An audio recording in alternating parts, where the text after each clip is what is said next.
এরকম করে জ্বালিয়ে নেব সবগুলো। দেখো দেখতে কতটা সুন্দর লাগছে। আর এই এই প্রদীপগুলো কিন্তু সারা রাত ধরে জ্বলবে। এরকমভাবে প্রদীপ বানালে কিন্তু সারা রাত ধরে জ্বলবে। নমস্কার বন্ধুরা, আরপি ভিলেজ স্টোরির পক্ষ থেকে সকলকে জানাই অনেক স্বাগত। আজকে চলে এসেছি প্রতিদিনের মতো আরও একটি দারুণ ভিডিও নিয়ে। আজকে কিন্তু কোনো রেসিপি হবে না, আজকে তোমাদেরকে প্রদীপ বানানো দেখাবো। আর সেই প্রদীপটা তোমরা সম্পূর্ণ তেল ছাড়া কিভাবে জ্বালাবে সেটাও তোমাদেরকে আজকে দেখাবো। আর এই প্রদীপটা কিন্তু সারা রাত ধরে জ্বলবে, ঠিক আছে? তো তার জন্য দেখো আমি কিন্তু একটা এমনি কেনা প্রদীপও এনেছি, আর খানিকটা মাটি নিয়ে এসেছি। এই মাটি দিয়ে কিন্তু তোমাদেরকে প্রদীপ বানিয়ে দেখাবো।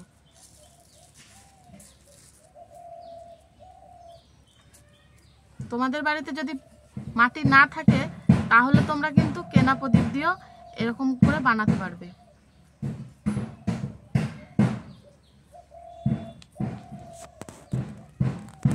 আমাদের এখানে কিন্তু সবাই কিন্তু এই মাটির তৈরি করা প্রদীপ দিয়েই মানে এই কালী পুজোর দিনকে মোমবাতির মতো ধরায়।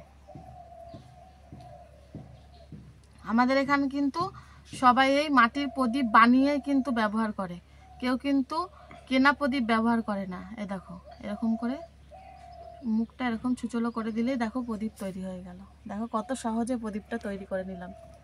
তো এইভাবে আমি আরও কয়েকটা প্রদীপ আমি বানিয়ে নেব। আর শুকনো প্রদীপের থেকে এই কাঁচা প্রদীপ কিন্তু বেশি জ্বলে। তেল দিয়ে যদি তোমরা এই কাঁচা প্রদীপ ধরাও তাহলে কিন্তু তেলটা তাড়াতাড়ি টানবে না, অনেকক্ষণ ধরে জ্বলবে। আর আমি যেইভাবে দেখাবো সেইভাবে কিন্তু তেল তোমাদের লাগবেই না, আবার সারা রাত ধরে প্রদীপটা কিন্তু জ্বলবে।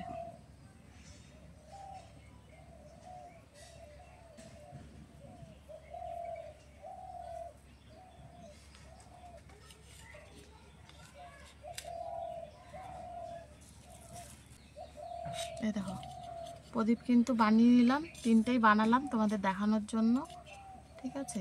আর এই একটা রয়েছে, এটাও তোমাদেরকে ধরিয়ে দেখাবো। এবারে কিন্তু আমি মানে প্রদীপের জন্য বাতি তৈরি করে নেব। তার জন্য দেখো তুলো নিয়েছি, এই তুলোটাকে এরকম করে হাত দিয়ে এরকম গোল গোল করে নিও, দিয়ে এর মধ্যে বসিয়ে রাখবো। এই দেখো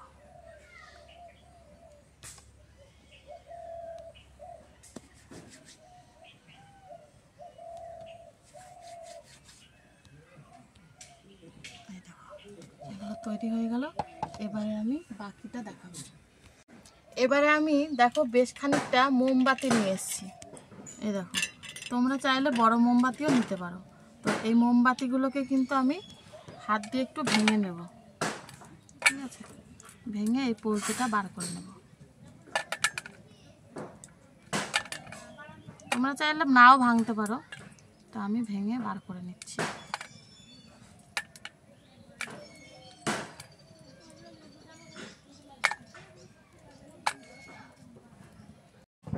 এবার আমি এই মোমবাতিগুলোকে কিন্তু গলাবো, ঠিক আছে? তার জন্য দেখো কড়াইতে আমি জল গরম করতে দিয়েছিলাম।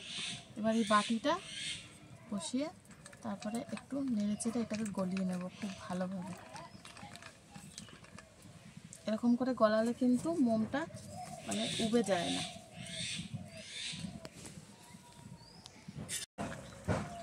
এই দেখো মোমগুলো কিন্তু খুব সুন্দরভাবে গলে গেছে। এবারে এটাকে নামিয়ে নেব। একটু গরম আছে, কাপড় দিয়ে ধরে নামাবো।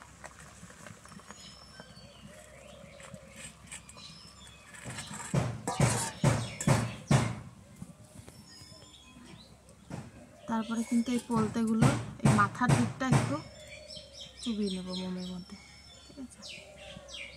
মাথার দিকটা চুবালেই হবে। আর এই প্রসেসটা কিন্তু একটু তাড়াতাড়ি করতে হবে, নাহলে কিন্তু মোমটা জমে যাবে।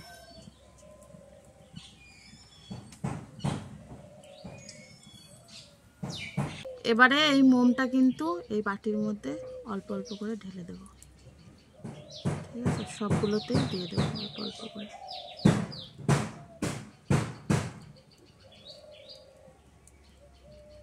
দেখো দেখতে কতটা সুন্দর লাগছে।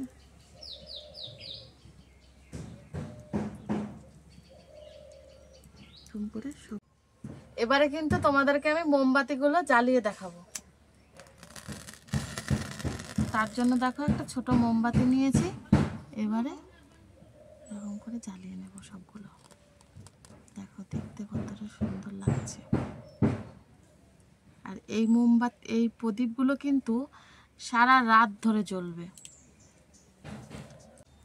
এরকমভাবে প্রদীপ বানালে কিন্তু সারা রাত ধরে জ্বলবে।